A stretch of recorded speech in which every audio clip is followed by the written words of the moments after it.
Life Audio.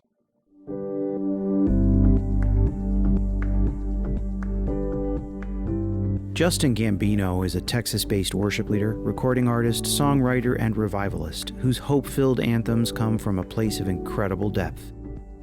We're really excited to share his testimony on this episode of The Walk. Here we go. Hey y'all, my name is Justin Gambino, and I live in a little town south of Houston. That town is Angleton, Texas. We're about 38 miles south of Houston, and I am a worship leader, songwriter, recording artist out of Texas. I am so happy to be here with you guys and telling you guys just a little bit about what God has done in my life over the last few years, but we're going to back it up just a little bit. We're going to back it up all the way into my childhood and just kind of give you guys some context of what God has been doing in my life. And, you know, I was raised in church my whole life. There was no sleeping in the Gambino household, okay? There's no sleeping in, especially on Sundays, because Sunday mornings were days that we went to church every Sunday morning, Sunday evening, Wednesday evening. If there was something going on at the church, whether a service or a youth group or even youth camp, there was something going on at the church, you better believe it, the Gambino kiddos were showing up and they were on time. And so my mom would tell you that at the age of 5, I would show up to church with my Bible and I would strum on it like a guitar, play my Bible like an air guitar. And I can't tell you why my parents thought it was a good idea to put me in piano lessons after they saw me strumming away on my Bible, but they decided to put me in piano lessons at the age of 9. And no offense to the piano players out there, but I did not like the piano one bit. About 2 weeks into it, I wanted to quit. I told my parents that I wanted to quit playing piano. And I think a really cool part of this story, something that my parents shared with me years later, was the piano teacher pulled them aside and he said this to them. He said, "He doesn't know it. You may not know it, but the kid is going to be a musician. And whenever he finds his instrument, I want you to nurture that." And that was just at the age of 9. Fast forward to the age of 15, one of my best friends gets his first guitar. And every time we did homeschooling together, and so every time I got to go over to his house, I would pick up his guitar and I had him teach me a new chord or a new strum pattern. But there was a time whenever I only knew 2 chords and 1 strum pattern and drove my friend insane to the point to where he finally said, "Listen, man, you're gonna have to learn something new because you're driving me crazy." I said, "Well, teach me something new." And I think at one point my friend complained to his mom. This is kind of how I imagine it in my head. My friend complained to his mom. His mom came to my mom and said, maybe you should think about getting Justin a guitar. So at the age of 15, that Christmas, I got my first guitar ever, and I could not put it down. Made my fingers bleed. I was playing the guitar. Just any kind of free time that I got in my teenage years, I was practicing my guitar and getting plugged into the church youth group, the worship team at the youth group, and helping out lead worship for the 5th and 6th graders. I remember that very well. But also at the same time, so that was at the age of 15, I noticed, looking back now as I've been sharing this story more and more, I noticed and I realized just how much the enemy was paying attention, because here in this journey, this 15-year-old kid gets his first guitar, and the Lord is starting to mold this kid, leading worship and being on stage. And it's right at the same time that the enemy steps in and starts introducing me to things that really trip me up at a young age. At the same age that I got my first guitar, I got my first job, because little Justin, 15 years old, wanted his driver's permit. And my parents said, hey, if you're going to drive one of the cars, then you need to get a job. And that's whenever I started getting introduced to the world and got a little taste of the world and realized that I liked it more than hanging out with my church friends.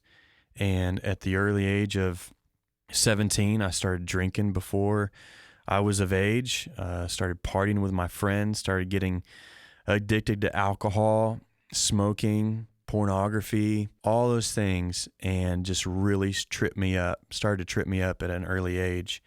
And before I knew it, I was hanging out with this group of friends so much. And now not only am I drinking, smoking, having sex before marriage, all these things, partying on the weekends and putting on a different mask on Sunday mornings to still try to fit in with the church crowd too, whenever I'm living two separate lives. One thing that happened by the time I was 18, hanging out with this group of friends so much that now we're breaking the law, and I find myself for the first time ever in a courtroom getting judged for what I had done wrong, and that was theft. We'll be right back with more from Justin. But first, we spent some time with Aaron Stewart, the co-founder of Planning Center, and we asked him, how does Planning Center continue to innovate and serve churches? So much of this, I think, comes down to the people that we hire. And so when we're hiring support agents, for instance, and people that are going to be helping customers, many of them have been the Planning Center person at their church. So they come into the company with such knowledge and heart for how to help. And so our product and support teams talk a lot together to sort of figure that kind of thing out. But from the actually planning the features that we're going to do, our product managers and even our development teams, we are looking for people that just love technology and that are going to be looking at the new things and that are inspired. So when we hire a product manager, one of our questions is like, what's your favorite app that you've discovered recently and why? Like, I'm looking for people that are looking for like the most efficient way to be organized and that just like technology, because so many of the people that we're building products for, they don't like technology. They don't understand it, they don't want to get it, but they want to be organized and they want to be more efficient. They just want it to work. They just want it to work. Yeah. So our job is to, like, I want people that are using other software, I want to be constantly inspired by the products that I use, because when I'm using something that helps us manage our own stuff, it makes me want to make something beautiful for our people. And it helps me see, ooh, this technology is new. How can we do something like this that's going to empower our churches? Because as we saw, like in the pandemic, all of a sudden being digital was not an option. That was already happening. Like, the world is moving in that direction. And so if you aren't connected online, eventually that's going to be a big problem. And it was in that pandemic, and now it's softened back again. But those are the kind of things that, like, we need to make sure that the church, like, as people just have this expectation of we can be connected in all these ways, that we're making that really easy for the church. And so making sure that we hire people that are thinking about that, and us just always being on the lookout and making little changes and responding to what the customers say about those things is how we do that. Planning Center is a set of software tools to help you organize information, coordinate events, communicate with your team, and connect with your congregation. You can find out more about it at planningcenter.com. Okay, back to Justin Gambino to close us out. I'll never forget the judge looking at me, looking for a record that didn't exist. And he said, Justin, I've never seen you before. This is either your first offense. It's definitely your first time getting caught. But what I would like for you to do is I'd like for you to tell me about yourself. What is the home situation? So he started asking me these questions. This judge started asking me these questions like, how many siblings do you have? Are both your parents in the picture? Does mom and dad both work? What does that look like? So I started answering these questions, and I said, Judge, I'm one of 6 kids. I'm right in the middle. My mom stays home and homeschools us all, and my dad works. He's the one that brings in the income. And you could almost see the gears turning in this judge's head. He's just quiet for a minute. And he says, Justin, this is what I'm going to do. You have a choice here today. Leaving here today out of this courtroom, you have a choice. One choice you have is you can go to jail today with a felony on your record. That'll be the end of today. You'll go to the jail. You'll probably serve a minimum of 6 months, and you'll be out and have a felony on your record. But what I would like to offer you is I would like to offer you the opportunity to do a lot of community service. And when I say a lot, he said a lot. You're going to do a lot of community service, and I want you to get on the right path, and I want you to join a branch of military service only if you're willing to do this. And I will make this felony into a misdemeanor. If that sounds good to you, we can go that direction today.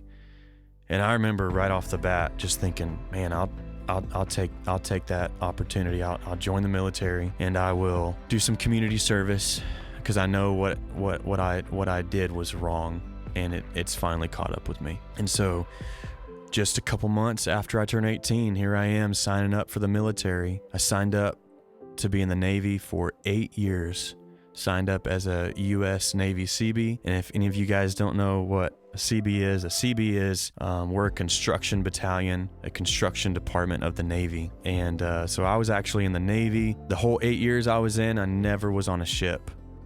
Wherever the Navy SEALs or the Marines would be, we would always be on land. At least my battalion was, and we'd be in support of those guys. And so 2005 was my ship out date for boot camp, and did my boot camp time and did my A school in California. And I came back to Texas to report to my battalion, and it maybe was like 2 or 3 months into my time with my battalion, my assignment. About 2 or 3 months into that, they say, hey, we're gonna start getting ready to deploy to Iraq. They need our battalion a little bit south of Baghdad, and we're gonna start preparing for that, start mobilizing. And so if you could imagine, this guy now is 19, 20 years old, and just a couple years before that, being in the military and shipping out to Iraq was not anywhere in my, in my plans. Really did not plan for that. And but my choices and my decisions got me there. And so here we are, shipping out to Iraq in early 2007, and putting God on the back burner for a long time, and really walking away from the Lord. Put me in a really dark place, because here I am shipping out to Iraq, and I'm still dealing with all the addictions that I listed earlier. And so about halfway through my deployment, I turned 21. This is where I look back now and I see this is where God really starts to get my attention. And so halfway through my deployment, it's a Wednesday night. There was a USO tour. There was a country artist that was doing a concert for the troops, and all my buddies were going to go to this concert. And I just feel in my heart, like this nudge, this gentle hand guiding me to the church on base. Like I said, it was on a Wednesday night. And so I show up at church, and I kid you not, guys, there's like, when I say the entire congregation was, there was like 10 or maybe 12 of us in this little chapel in Iraq. And my first night there, the chaplain asks, does anybody here have experience playing guitar or leading worship? And I'm looking around the room. No one's raising their hand, including myself, because I'm thinking, no, my hopes and dreams of doing music that was out the window 2 years ago. I'm not going to raise my hand. I still got another 5 years of 6 years. I think it was 6 years that I had left in my contract with the Navy. I'm thinking, no, I'm not going to pick up the guitar and, have this false hope enter into my mind, enter into my heart. Well, the next thing I know, the chaplain is looking at me because I'm raising my hand. And the next thing I know, I'm calling my dad. I'm calling my father and asking him to ship me my only guitar all the way to Iraq. And the more and more I've been sharing this testimony, I've been wondering what the feelings were, what the emotions were, what the thoughts that were going through my dad's head whenever he gets this call from his prodigal son that he's been praying for. Dad, there's this opportunity for me to lead worship in Iraq. Can you send me my guitar? And I've been sharing this testimony a lot. And about a couple weeks ago, I had the opportunity, that question, what were the thoughts going through my father's head, hearing his prodigal son's voice over the phone. And so I recently got to ask my dad this question. And I asked him, I was just curious. I was wondering what were your thoughts? Now being on the other side of this story, and looking back, my dad said, well, I remember feeling as if I could finally exhale. Like I was just holding my breath, praying for you while you were over there. Your mom and I both. That's what he told me.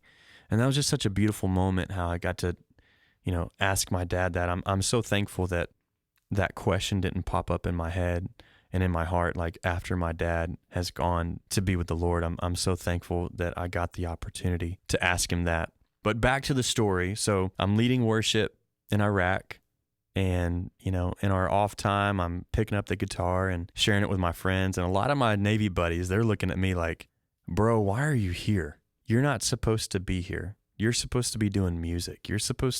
That's obviously something that you're passionate about. Why don't you get out and just do that? And so I came back from the tour in Iraq, early '08, and I really thought that I could just leave all of the addictions, the issues that I brought with myself over there, and they just followed me right back home. And not only that, but I started dealing with a lot of depression and anxiety, PTSD, a lot of really bad anger issues. Around that time is whenever a mentor of mine invited me to a Bible study on Friday nights. We called it Friday Night Live, and he almost asked me the same question that chaplain asked me in Iraq. He said, hey, can you get your guitar and can you help me lead worship on these Friday night Bible studies? I think it would be really good for you. And I think it would really help you grow closer with God and have that fellowship with him. So if you would do that, I would love for you to come and lead worship. And so every Friday night I would show up at this Bible study and I would lead worship. And that's whenever I really started writing songs for the Lord. And that was 2009, 2010. Got out of the Navy, finished my reserve time, and a friend of mine that I was actually working with. Now this is a time whenever I'm writing music, right? But I'm also working a full-time job, and I'm kind of exiting out of the military at this time, doing reserve time. When I say reserve time, I mean I was doing like 1 week in a month in active reserve, and maybe like 2 weeks out of the year I would report for duty and just kind of finish out my contract that way.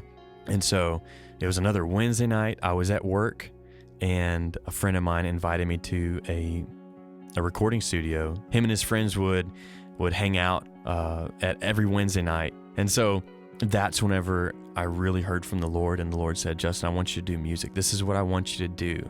I've been putting that guitar back in your hand time and time again. And now I want you to do this full time. And so fast forward to 2015, I quit my job and I start doing music full time. I'm married for 2 years at this point to my beautiful wife, Ashley. We got married in 2013. So 2015, the Lord tells me to quit my job, and I tell the Lord, I said, listen, Lord, if you want me to quit my job, you have to tell Ashley too. Because what is it going to sound like whenever I say the Lord told me to quit my job and do music full time? But thank the good Lord that he was speaking to her too. And so around the time that he was putting that on my heart to quit my job, she was telling me the same thing. She said, I think it's time for you to quit your job and do this full time. So 2015, quit my job, and I start diving into music full time. And I use the term blowing and going. I just hit the ground running. Released my first song, my first single in 2015, and just started walking through any door that opened up, whether it was opened by my hand or the Lord's hand. And so the snowball effect started happening. I'm just going through the motions, checking the boxes, and day in, day out, just grinding in the music industry. And so 2020 comes around, and we all know what happened in 2020. That is a year that I will never forget, because I can honestly tell you that I needed that season in my life that the pandemic brought. It really taught me how to be still, because I did not know how to be still before then. Even though I was raised in church and learned about Jesus and, just this fellowship with God and, and trusting him I would say that was just like everything before 2020. It was like a habit that I fell into. It was like a pit of complacency that I fell into, just going through the motions and checking the boxes. So here I am in 2020, about to go on the biggest tour that I was ever going to be on. I was going to go to like 6 different countries, and I was about to release this EP called Anchored, and really challenge people and ask people, like, what anchors you, and where do you find your hope? And little did I know that in March 2020, I was about to find out just how much I did not know how to be still in the midst of chaos, and I was not anchored in Him. And so I'm finding myself sitting on my front porch more often than I'd like, drinking coffee, sitting on my front porch. Don't get me wrong, y'all. I love sitting on my front porch at home and drinking coffee, but this was more often than I would have liked, and I was really frustrated at this time. I knew that God had called me to do music, but now I'm just sitting and just twiddling my thumbs and not knowing what was next, and just this season of uncertainty and frustration. I remember asking the Lord, like, Lord, what's going on? I know that you called me to do this music, but now I feel like I'm just stripped from these opportunities, these opportunities to share your love and your hope and share the gospel with people through this music. And one thing that I kept on seeing in my spirit whenever I was sitting on my front porch, I saw my face in between these 2 lines. I kind of saw them as like these walls, these barriers that were just kind of surrounding my face. I would see this in my spirit, and I'd tell the Lord, yeah, God, I just kind of feel like that's exactly how I feel. I feel like I just can't go left. I can't look left. I can't go right. I can't look right. I feel like I'm just surrounded by these walls, these barriers that are preventing me from going anywhere. And He said, Justin, you're looking at it all wrong, son. And it took me a few days. I just kept coming back to the front porch and meeting Him there. And after a few days of seeing this image in my spirit, could see my face in between these 2 lines, these walls, these barriers. I almost looked at it as like a pause symbol, if you can kind of imagine that. And whenever He told me to look again, the next thing I saw was these 2 lines transform into His hands that were just closing in on my face. And in that moment, He said, son, I just want to hold you. I just want to spend some time with you. And you're moving so fast. I've been right here in this place, and I've been wanting to spend time with you and talk with you, and I just want to hold you. I want to let you know that everything's going to be okay, and I got you. And that, y'all, that just really, really moved my heart in that season. Later on in 2020, I finally get back on the road. Thankfully, there were some churches and some pastors that said, hey, we're going to do an outdoor service. If you can get here, get here. I didn't write any songs most of 2020 just because I felt so discouraged. I remember sitting in someone's backyard. I was on the road. It was September. I was sitting in someone's backyard, had the next 2 weeks cancel on me, the next 2 weeks of events canceled on me. So there's loss of income. I'm 2,000 miles from home. I remember sitting in someone's backyard, Northern California, and I said, Lord, all the things that are going on, I don't know. I want to just spend some time with you here in this moment, because I don't know what to do next, and I don't know what's coming next. And one thing that the Lord told me in that moment, He said, Justin, what I want to tell you is whenever you don't spend time with me, it breaks my heart. And whenever He said that to me, y'all, I knew that there was something wrong, because that did not affect me. That did not break my heart whenever He said, when you don't spend time with me, it breaks my heart. And I remember sitting there and I said, okay, I know that my heart is calloused. I know that there's something off with me, because it didn't affect me at all. And I remember telling the Lord, I said, I got 2 weeks, God. I got 2 weeks. These next 2 weeks of events are gone. So I'm going to sit here and I'm going to wait until I feel the full effect of your heart, of your broken heart. And in that moment is when I And I wrote the title track off my new record. It's called Made New. But fast forward a couple weeks later, I'm now in Salt Lake City. I'm sitting in my van. I just got done leading worship at this church in Salt Lake City. Sitting in my van, and the Lord speaks to me very clearly. He said, Justin, I want you to now go home, and I want you to do a night of worship, a night of revival for your hometown. And I said, all right, Lord, I'm all game. Let's do this. Where is the venue? What's the venue going to be? He said, the courthouse. I said, forget it. You're going to have to tell me more than once, because I have bad memories at the courthouse. I don't want to go back to that courthouse. You're going to have to pick a different venue, Lord. Whew. You didn't want to be in my shoes. I felt like I was stomping my spiritual foot. I was like, nope, you're going to have to pick a different spot, Lord. And the Lord said, Justin, it's going to have to be at the courthouse. And so I tried to argue with the Lord a little bit. It did not work out. I lost that. I lost that argument, and I had to go back to the same exact courthouse that I was judged at just 16 years prior, and reconnect with the people that remembered me from my teenage years. And the crazy thing is that the judge that judged me remembered me.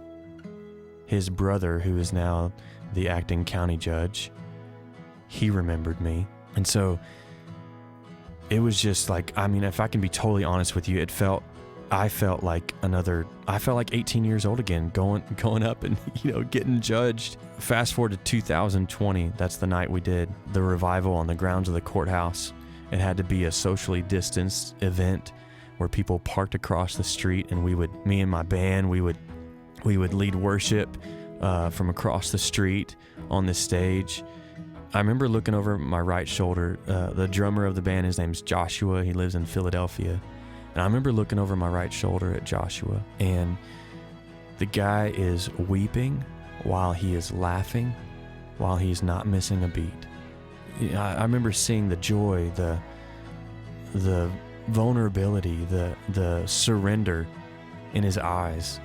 And for a second, it was like I was looking through the lens of a camera, where Joshua is in focus and what's behind him is blurred out. And then real quickly, Joshua becomes all blurred out, and what comes into focus is the courthouse.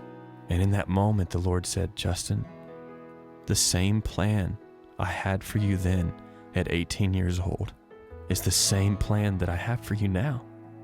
The only difference is that I have your full attention now, and I've been tugging on your heart. I tugged on your heart in 2007 when I put the guitar back in your hands. I tugged on your heart whenever you started leading worship at that Bible study. I started gently pulling you closer in 2015 whenever you quit your job. I pulled you really close in 2020 whenever everything slowed down and I knew that I could get your attention. But now, on this stage, December 12th, 2020, I have your undivided attention.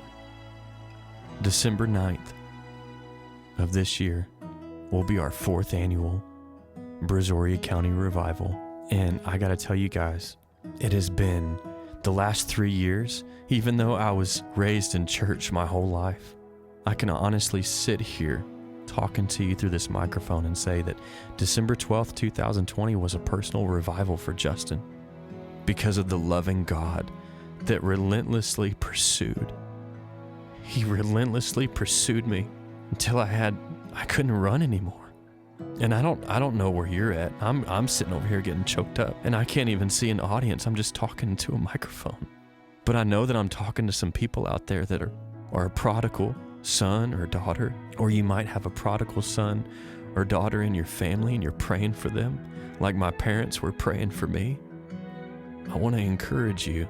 You see, the beautiful thing about the Father's house, I don't know how familiar you guys are with the story of the prodigal son, but when that father saw his son from a long way off, he ran to him. There was no hesitation on the father's end. And what a beautiful beautiful way that Jesus just paints this picture in this parable, or the Father's love for his son and his daughter. I felt like whenever I was on that stage, that's whenever I made that turn towards the Father's house. One scripture that comes to mind as we close up this episode is Exodus 14:14. I will fight for you. I need you only to be still. And I think that's one of the hardest things. Whenever I read that scripture, I hear the Lord telling me, Justin, I'm going to fight for you. I need you only to do the thing that is the hardest thing for you to do. I need you to be still.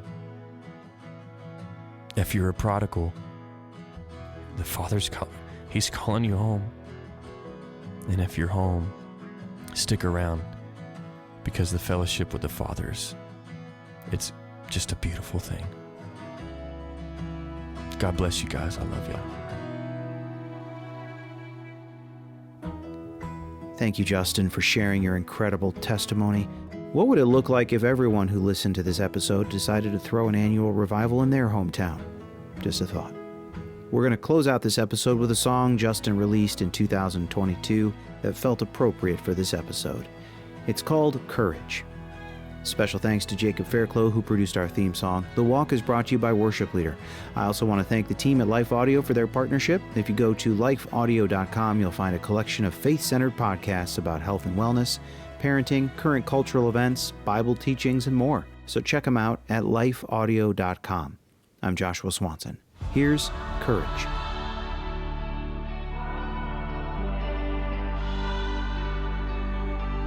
There are days when I start to lose sight of who I'm born to be, and the voices inside of my head I start to believe. They say that I'm going nowhere, and where I am I don't belong. But something inside my heart says they're wrong. I won't give up, I won't lose hope. As long as you're breathing this air into my lungs, I won't let go. I won't let go. The road on this journey can sometimes be so hard to bear. Sometimes it's hard to find someone who says that they care. There are those who would believe that I've got something to say. Those very people inspired my leap of faith. I won't give up, I won't lose hope. As long as you're breathing this air into my lungs, I won't let go. I'll stand tall, I'll stand my ground, knowing that you're fighting on my behalf. My courage I found, yeah, my courage I found. Life Audio.